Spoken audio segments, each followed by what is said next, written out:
나는 알지 못하노라. 내가 그 둘 사이에 끼었으니 차라리 세상을 떠나서 그리스도와 함께 있는 것이 훨씬 더 좋은 일이라 그렇게 생각하고 싶으나 내가 육신으로 있는 것이 너를 위하여 더 유익하리라. 내가 살 것과 너희 믿음의 진보가 기쁨을 위하여 너희 무리와 함께 그할 이것을 확실히 아노니 내가 다시 너희와 같이 있으므로 그리스도 예수 안에서 너희 자랑이 나로 말미암아 풍성하게 하려 함이라. 오직 너희는 그리스도의 복음에 합당하게 생활하라. 이는 내가 너희에게 보나 떠나 있으나 너희가 한 마음으로 서서 한 뜻으로 복음의 신앙을 위하여 협력하는 것과 무슨 일에든지 대적하는 자들 때문에 두려워하지 아니하는 이 일을 듣고자 함이라. 이시 그들에게는 멸망의 증거요 너희에게는 구원의 증거니 이는 하나님께로부터 난 것이라. 그리스도를 위하여 너희에게 은혜를 주신 것은 다만 그를 믿을 뿐 아니라 또한 그를 위하여 고난도 받게 하려 하심이라. 너희에게 그와 같은 싸움이 있으니 너희가 내 안에서 본 바요 또 이제서 듣는 바니라. 아멘. 오늘 말씀의 제목은 영적인 영향력을 가진 성도라는 말씀의 제목입니다. 사도 바울은 평생 복음을 전하면서 하나님의 부름을 받아서 늘 자기의 몸을 헌신해서 하나님 앞에 불태워 드리기를 원했던 그런 훌륭한 그런 사도 중에 사도로 쓰임을 받았습니다. 그러나 이 빌립보서는 바울이 건강도 약하고 또 감옥에 가 있고 마지막 역사의 기록에 의하면 빌립보 감옥에서 이제 죽음을 맞이하는 그런 인생의 절박한 그런 환경 속에 놓여 있는 가운데 이 빌립보에 서신서를 보낸 거죠. 그래서 여기에 이제 건강도 없고 또 감옥 밖에 나가서 복음을 전할 수도 없는 그런 인생의 어떤 그런 밖에서 활동하는 노력에 대한 한계에 다다라 있을 때 오늘 이 말씀을 우리에게 주신 것입니다. 그래서 오늘 말씀에 보면은 내가 육신으로 사는 이것이 내일의 열매일진데 우리가 사람이 하나님이 살라고 하는 때까지는 살아야 되거든요. 내 몸을 훼손하거나 자살할 수는 없는 일이란 말이에요. 바울도 감옥에 갇혀서 내 육신이 아직 숨이 붙어 가지고 있는 이것이 하나님의 일이고 또 내가 목숨을 내 마음대로 어떻게 할 수 없는 그런 위치에 있다는 거죠. 차라리 나는 죽는 것이 이 세상을 떠난 것이 그리스도와 함께 있는 것이 훨씬 더 좋은 일이라.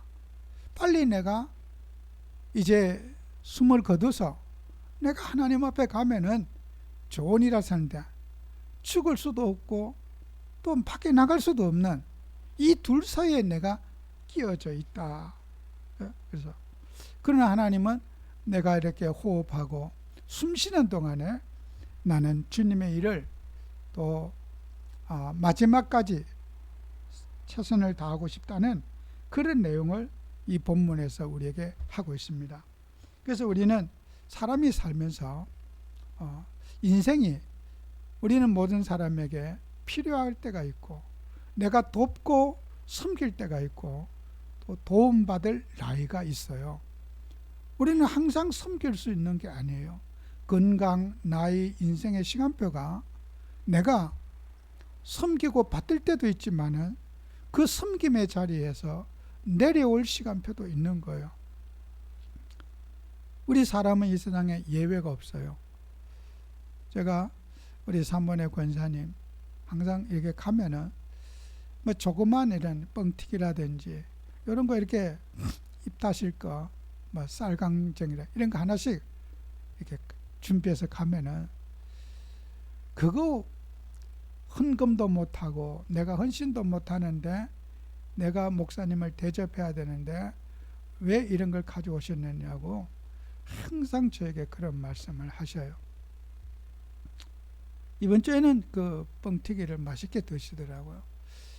권사님은 젊었을 때 교회와 저를 위해서 얼마나 많이 수고하셨습니까? 제가 현장에 복음을 전하러 다니는데 수년 동안 권사님은 누룽지를 이렇게 눌고 가지고, 그것도 밤 남은 누룽지가 아니에요. 누룽지를 집에서 만들어 가지고 봉지에 싸서 항상 다닐 때 팥꿈치 마시라고 누룽지를 이렇게 주셨지 않습니까?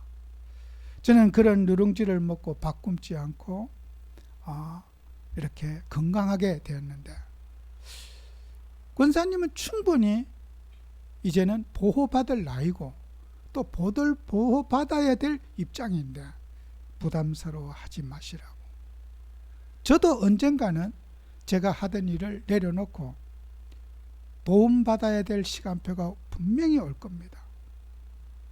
우리는 인생의 시간표가 목사님을 위해서, 교회를 위해서 염려하고 걱정하면서 그렇게 헌신했던 그런 시간표가 있고, 또 그 하던 모든 일을 내려놓을 때가 있어요. 제가 얼마나 누룽지를 많이 먹었는가. 그 국민의료 보면 건강검진을 하니까 중성지방의 수치가 어마어마하게 높아 있어요. 제가 중성지방의 수치가 빼짝 말라면 제가 그 당시에 왜 그렇게 높은가 몰랐어요. 원인을 알았어요. 누룽지가. 이제 점심에 다니면서 누룽지 먹고 물 한 병 먹고 그러니까 그게 오랜 시간을 그리다 보니까 이제 중성지방 수치가 이제 높아지게 된 거예요. 그런데 제가 누룽지를 거절을 못하고 그걸 이제 받아갖고 남을 줬어요. 내 건강상 더 이상 먹으면 안 되기 때문에.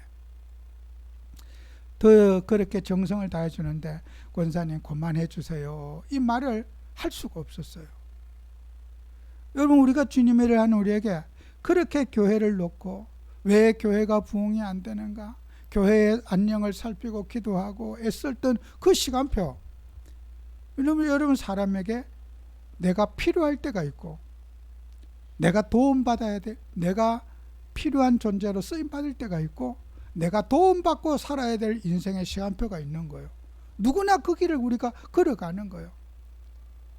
그래서 우리는 하나님의 일을 하면서, 바울도 이 감옥에서 나중에 나오지만은 추우니까 옷 한 벌 좀 갖다 달라. 자기 있는 옷도 남에게 벗어줄 수 있는 바울이지만은 이제 추워서 옷 한 벌 갖고 와 달라. 나에게 좀 찾아와 봐 달라. 이렇게 남을 찾아가던 사람이 이제 나한테 좀 병문안 좀 와달라. 이렇게 자기 인생을 이제 성도들에게 의탁해야 되는 시간표가 이제 바울이 빌립보에서 오게 된 거예요. 여러분, 우리는 사람들이 살아가면서 인생 누구나 이런 과정을 겪어가는 거예요. 아무리 위대한 전도자도 인생의 미래는 내가 헌신하고 수고해야 될 일이 있고, 수고한 것을 내려놓고 도움받아야 될 시간표가 있는 거예요. 그래서 이 빌립보서는 가장 어떻게 보면은 바울에게는 마지막 이제 서신서의 편지 내용, 이 세상 살면서 일어나는 거, 내가 이 둘 사이에 끼어 있다고 23절에 말하고 있습니다. 내가 그 둘 사이에 끼어 있으니 사느냐 죽느냐 이 갈림길에 내가 하던 인생의 모든 이 시간표를 정리정돈해야 되는 이 시간표에, 이 둘 사이에 내가 살고 죽는 이 경계선에 내가 끼어 있다. 그래서 내가 조금이라도 오늘 호흡하고 숨쉬고 사는 것은 하나님의 영광을 위해서 또 살아야 되니까 또 살아야 되지 않느냐고 하는 그런 바울의 오늘 신앙 고백을 얘기하고 있습니다. 그래서 우리는 이 땅에 살아가는 동안에 하나님 앞에 항상, 오늘 에베소서 4장 22절 24절에 유혹의 욕심을 벗어버리자. 우리가 유혹의 욕심을 따르는 구습을 벗어버리고 의와 진리와 거룩함으로 새 사람을 입자 그랬어요. 우리는 예수님을 믿으면서 정말 우리는 세상의 모든 탐심, 유혹, 우리가 이것을 늘 주님 앞에서 우리가 벗어버리고 살아야 될 겁니다. 그래서 우리는 예수님만 붙잡고 살아가면서 이 세상에 우리 많은 하나님 자녀들은 환경을 우리가 치유받아야 돼요. 우리는 사람들에게 인간관계, 가정, 친구, 직장 여러 가지 관계 속에서 분위기를 이끌어가는 사람이 있는가 하면은 분위기에 끌려다니는 사람이 있어요. 개인마다 다 차이가 있을 거예요. 어떤 사람은 예수를 믿고 친구 관계 다 정리하고 또 모든 인간관계를 인척을 정리하고 교회만 열심히 다니는 성도들이 있어요. 왜요? 자기 믿음이 있겠죠. 나는 인간관계 때문에 신앙생활에 방해가 된다면은 이제 내가 그 분위기를 이기지 못한다면은 우리 스스로 그 분위기를 정리정돈을 해야 되는 거예요. 그래서 나는 누구를 친구를 만나거나 그러면은 나도 모르게 신앙의 영향을 너무 많이 받는다. 누구보다도 본인이 너무나 잘 알고 있잖아요. 그러니까 그 본인이 알고 있는 것을 계속 내가 쓰레기통도 아닌데 남들에게 휘둘릴 필요는 없단 말이에요. 그죠? 예수 믿으면 친구를 끊어야 된다가 아니라 나는 분위기를, 영적인 삶과 분위기를 내가 이끌어가고 유지할 수 있는가? 개개인마다 다 다를 거예요. 어떤 사람은 여러 가지 습관들이 있지 않겠습니까? 중독된 습관도 마찬가지죠. 그래서 우리는 문제의 어떤 것들을, 중독의 문제는 또 다른 문제잖아요. 조급함을 버려야 돼요. 어떤 문제가 중독이 됐다는 것은 오랜 세월을 두고 시간을 두고 뿌리가 내렸다는 건데, 그걸 하루아침에 우리는 문제를 뽑으려고 해결하려고 하는 거, 우리는 습관의 문제, 여러 가지 우리의 어떤 그런 것들은 쉽게 우리가 생각해서는 안 돼요. 예수 믿으면 막 누구는 어떤 중독이, 어떤 알코올 중독이, 담배 중독이, 여러 가지 습관이 싹 바뀌었다. 왜 예수 믿는데 빨리 안 바뀌느냐? 그런 말에 우리 속으면 안 됩니다. 평생을 두고 내 그 원인에 대해서, 내가 그런 중독에 빠진 원인이 무엇인지 각자 스스로가 그 중독을 찾아내야 됩니다. 그죠? 평생을 두고 내 성격의 결함과 문제들, 이걸 찾아내셔야 돼요. 우리 사람들이 이 사회는 그래요. 어떤 사람은 뭐 부부간에 살면서 이혼을 한다. 그것도 이혼도 중독이에요. 이혼을 한 번 해본 사람은 두 번 하기는 아주 쉽고 세 번 하기는 더 쉽대요. 그런데 평생 만나서 같이 사는 사람도 있고, 이혼을 너무 쉽게 하는, 막 몇 번씩 이혼하고 사는 사람들이 있어요. 이혼 중독이에요. 그럼 우리가요, 사람을 바꾸어서 가정이 살 수가 있느냐? 인간을 바꿔야 돼요. 나 자신이 왜 그렇게 원만한 삶을 이루지 못하는지 시간을 두고 자기 자신의 인생의 문제를 우리가 점검해보고 우리가 이것을 하나하나 교정하는 작업이 필요한 거예요. 여러분, 우리가 사람들이 생각할 때 어떤 일시적인 상담을 통해서 그런 고질적인 문제가 해결될 수 있겠습니까? 절대로 되지 않습니다. 가끔 뭐 방송에 보면요, 어느 그 여자 교수님, 상담하는 교수가 아주 인기 있어요. 뭐 상담을 이렇게 저렇게 솔루션을 주고 이렇게 하시라 뭐 그러는데, 근데 과연 그 사람 상담 한번 받아가지고 TV 한번 나와서 눈물 흘리고 잘못했다고 반성하고 이런다고 해서 그 사람이 다시 좋아질 수 있을까? 저는 1%도 기대하지 않고 그 상담으로 사람이 변화되지 않습니다. 사람들은 그런 문제점에 대해서 내 자신이 왜 그렇게 그런 문제에 반복되어서 항상 이런 일이 생기는지 자신을 면밀히 우리가 검사해보는 습관이 필요한 거예요. 우리가 은행 심사 모든 것은 나는 왜 이런 문제에 반복되게 나는 교정할 부분이 무엇인지 평생을 노력하고 살아야 되는 거예요. 저는 많은 분들을 제가 지금까지 특히 이제 교회 다니는 분들 상담했죠.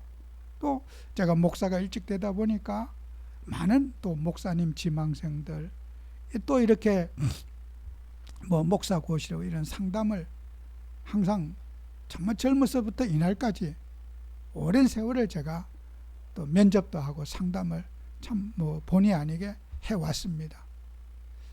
제가 어떤 그 이력서를 보거나 그걸 보면은 개개인마다 여러 가지 저는 꼭 이력서를 꼭 봅니다. 가족관계 증명서 이런 거.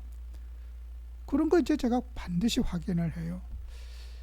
그 사람 뭐 성품이나 성격이나 그런 거는 별로 중요하지 않아요. 가족관계 증명서라든지 이런 거는 제가 잘 봐요. 근데 저는 간단하게 봐요, 그걸요. 그 다음에 제가 이제 상담에 들어가요. 이제 면접에 들어가요. 그러면 이제 항상 제가 하는 말이죠. 어떤 사람이 젊었을 때 살 때 내가 전과가 있다. 어떤 일로 내가 전과를 범죄를 했다. 나는 이혼 경력이 있다. 그 문제에 대해서 제가 아픈 얘기지만은 제가 면접을 할 때는 파고들어요. 전과를 하게 된 이유, 왜 이런 전과 기록이냐. 그럴 때가 그걸 알고 싶어. 그 사람에게 노력하는 포인트를 잡아주기 위해서 그러는 거예요.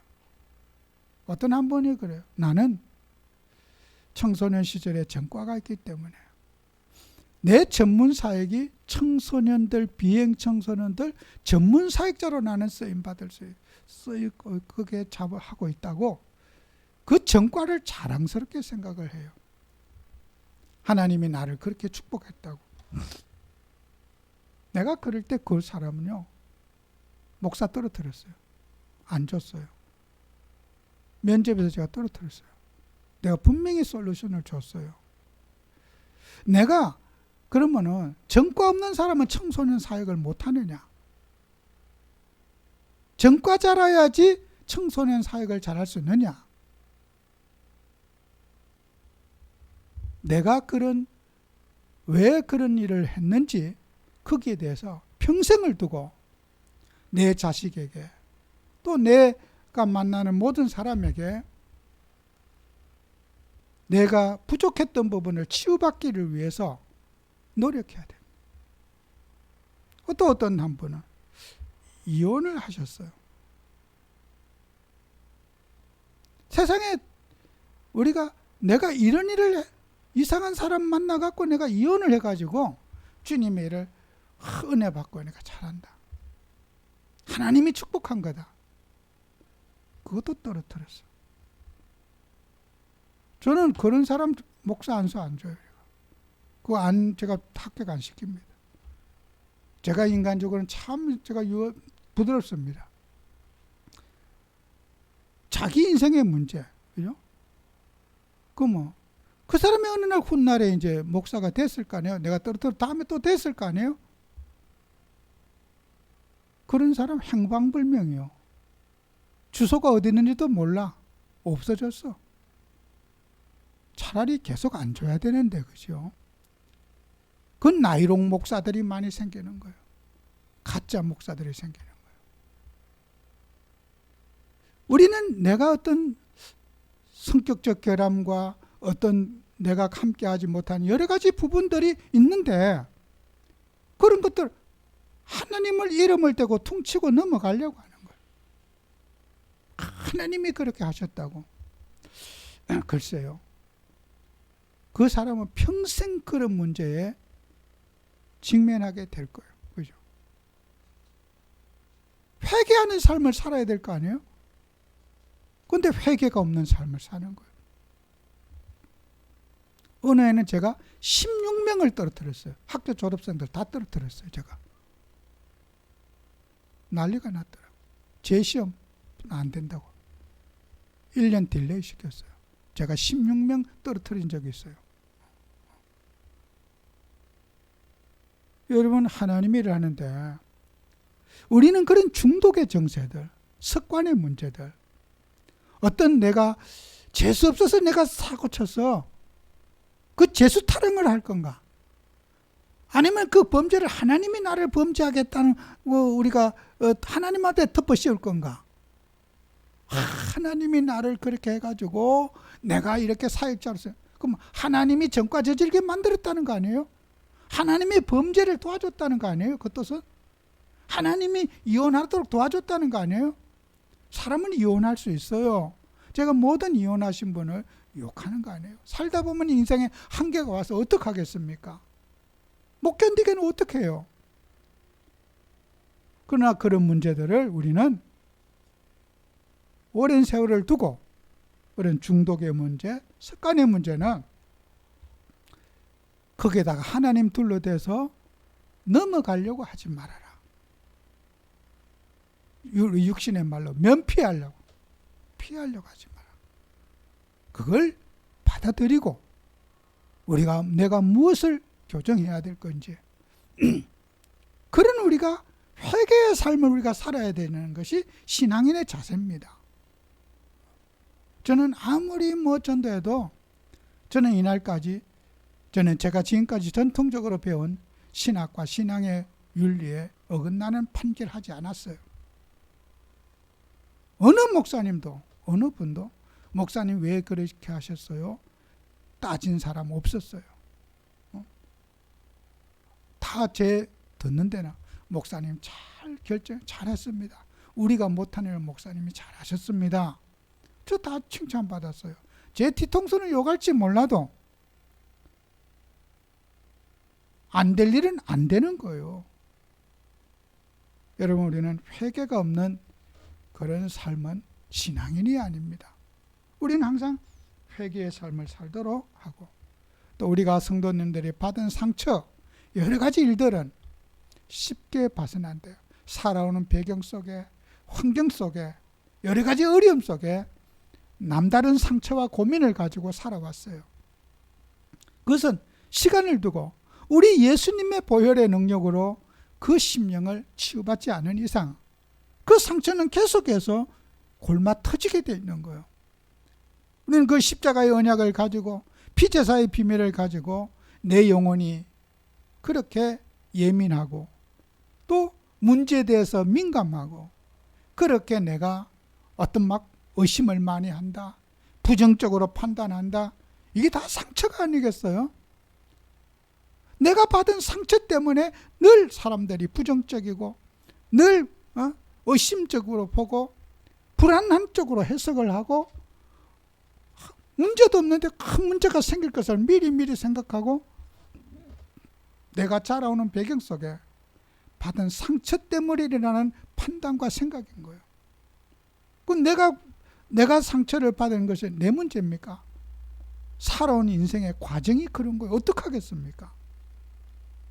어떤 사람은 집안에 부모님이 일찍 돌아가신 분도 있고 가정에 살아보니까 너무 가난한 거 있고 어떤 여러 가지 그런 인생의 희로애락의 갈등 속에서 어린 자녀들이 상처를 받고 그렇게 자라서 그 인격이 그렇게 굳어진 걸 어떻게 하겠느냔 말이에요.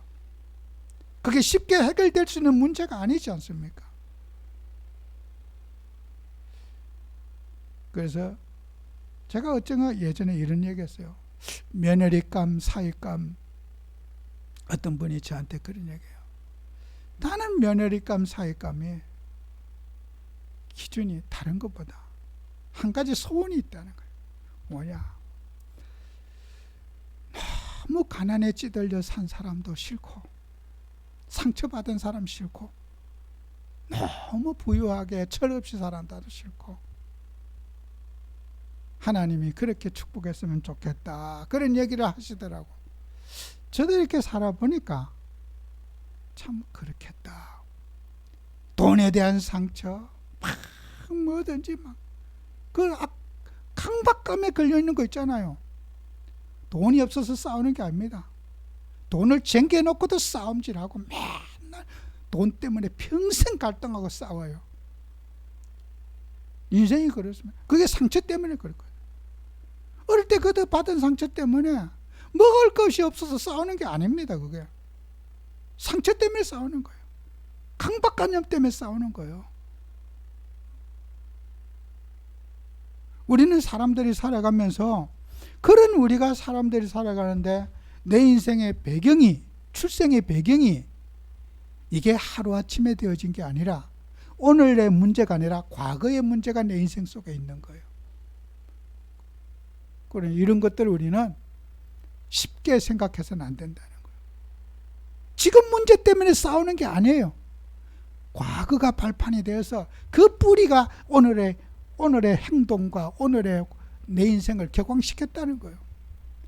이게 쉽게 예수 믿으면 갑자기 고막 판가리가 확 될 것 같습니까? 그렇게 될 수가 없어요. 우리 마음속에 언제라도 쥐레처럼 남아가지고 건들면 터지고 폭발할 수 있는 그 지뢰를 갖고 우리는 살아가고 있는 거예요. 뭐 상처 건들려 보세요. 폭발해 버리는 거예요. 그 아킬레스건 건들려 보세요. 그때 분노와 감정이 폭발해 버리는 거예요. 그래서 우리는 예수 믿으면은 항상 지뢰밭에 살아요. 지뢰가 언제 어디에서 터질지 모르는 거예요. 그죠? 우리는 그리스도의 보혈로 내 마음속에 있는 지뢰를 제거해야 되는 거예요. 그죠? 아무리 찔러도 건드려도 그게 정말 자유할 수 있는 우리 심령의 치유를 예수님의 보혈로 받으셔야 되는 거예요. 나를 누가 좀 무시해도, 나를 누가 인정하지 않아도, 뭐가 없어도 거기에 우리는 자족하고 만족할 수 있는 그리스도 예수의 복음이 되어야 되는 거예요. 그래서 우리는 하나님 앞에 항상 올바른 모델을 우리 마음속에 세워야 됩니다. 이 모델이 바르게 돼야 되거든요. 그래서 창세기 24장 63절에 보면은 이삭이 어머니가 리브가가 죽었어요. 자기 며느리를 이제 아내를 맞이하려고 바담 아람에 보냈는데 저녁에 들에 나가 묵상하다가, 묵상이 뭐예요? 기도하는데 이제 리브가가 오는 거예요. 여러분요, 기도 속에서 자기 아내를 맞이하니까 은혜 받고 보니까 눈에 콩깍지가 씌어갖고 모든 게 이쁘고 아름다운 거예요. 그래서 이삭은 어머니 죽은 이후에 아내를 통해서 많은 위로를 받았더라 성경은 기록하고 있어요. 그죠? 이삭이 상처에 머물지 않고 예배 속에, 기도 속에, 하나님의 말씀 속에 사니까 아내를 보는 눈이 빛이 달라진 거예요. 여자를 보는 눈빛이 달라지는 거예요. 그죠? 내가 바뀌어지면은 세상이 다 바뀌는 거예요. 그죠? 내가 은혜의 삶, 범죄자가 내가 만나면 범죄자가 안 되는 거예요. 그 내가 바뀌면 그렇게 돼요. 남이 나를 속였어? 내가 안 속이면 그 사람 사기꾼 안 되는 거예요. 그잖아요. 정말 우리는 하나님 앞에 이삭처럼 늘 기도하며 하나님 말씀을 묵상하며 살아갈 때 가치관이 바뀌는 거예요. 이게 인생을 보는 눈이 바뀌어지는 거예요. 이래야 인생이 행복한 거 아니겠어요? 그래서 여호수아 1장 8절에도 이 율법책을 내 입에서 떠나지 말게 하며 주야로 묵상하며 그랬어요. 내 입에서 떠나지 말게 하며, 이 구약에서는요 성경을 눈으로 읽지 않고 낭독을 했어요. 우리 찬송가도 찬송의 시잖아요. 낭독했어요. 지금은 우리가 음표를 4분의 3박자, 8분의 6박자 이런 박자를 했지만은 예전 고대 찬송가는 단음이었어요. 낭독의 시였어요. 지금처럼 리듬이 있는 찬송이 아니라 그냥 단음으로 쫙 읽었어요. 외쳤어요. 그게 찬송가고 내 입에서 하나님 말씀이 떠나지 말게 해라. 여러분, 하나님 말씀을 낭독하는 것과 눈으로 보는 건 또 달라요. 여러분이 입으로 시인하고 입으로 표현할 때 그것 여러분 뇌에 들어가는 게 다 내가 말한 소리가 뇌에 또 들어가요. 여러분 뭘 탁 말하잖아요. 내가 말한 것을 내가 또 기억해요. 나를 각인시키는 거예요. 여러분이 입에서 고백한 내용을 내가 말씀을 또 붙잡아요. 그래서 말씀을 낭독시키는 거. 내 입에서 떠나지 말게 하며, 그러잖아요. 눈으로 읽지 않았어요. 예배 때도 성경을 낭독했어요. 지금 저는 설교를 많이 하잖아요. 제가 구약의 예배는 설교를 낭독했어요. 이 말씀을 낭독하는 게 설교였어요. 말씀을 낭독하고 찬송을 낭독, 고백하는 거예요. 그게 구약의 예배의 원리였어요. 지금은 제가 목사가 설교를 어떻게 합니까? 설명하고 뭐 예화도 떨고 이렇게 합니다. 구약의 예배는 그렇지 않았어요. 하나님의 말씀을 낭독하는 거예요. 그게 예배였어요. 그 낭독하고 예배 끝인 거예요. 목사가 설교 다시 그 설명하지 않아요. 그리고 성도들은 아멘 하면 끝이에요. 예배 간단하지요. 그죠? 설교 말씀, 하나님 말씀을 낭독하고 성도들과 같이 하고 아멘 하면 끝이에요. 구약의 제사장하기 참 쉽지요. 설교하기 쉽지요. 설교 준비 따로 필요 없어요. 하나님 말씀 낭독하면 돼요. 목사가 해석하거나 그걸 뭐 설명하고 뭐 거기에 갖다 붙일 거 없어요. 여러분은 하나님의 말씀을 입에서 떠나지 말게 해야 될 줄로 믿습니다. 시편 1장 2절에 하나님의 말씀을 주야로 묵상하는도다. 19장 14절에도 내 입의 말과 마음의 묵상이 주님 앞에 연락되기를 원한다 그랬어요. 그래서 우리 성도들은 항상 어떻게 해요? 믿음의 본을 따라서 살고 또 우리가 믿음을 잘 지켜가고 또 사도들의 신앙, 우리 바울이 걸어갔던 그 길, 또 우리가 또 가야 할 길이고 더 중요한 거는 예수님이 가신 그 길을 우리가 또 가야 되지 않겠어요? 주님이 우리에게 모본을 보이시고 우리 인생의 기준은 항상 예수님이에요.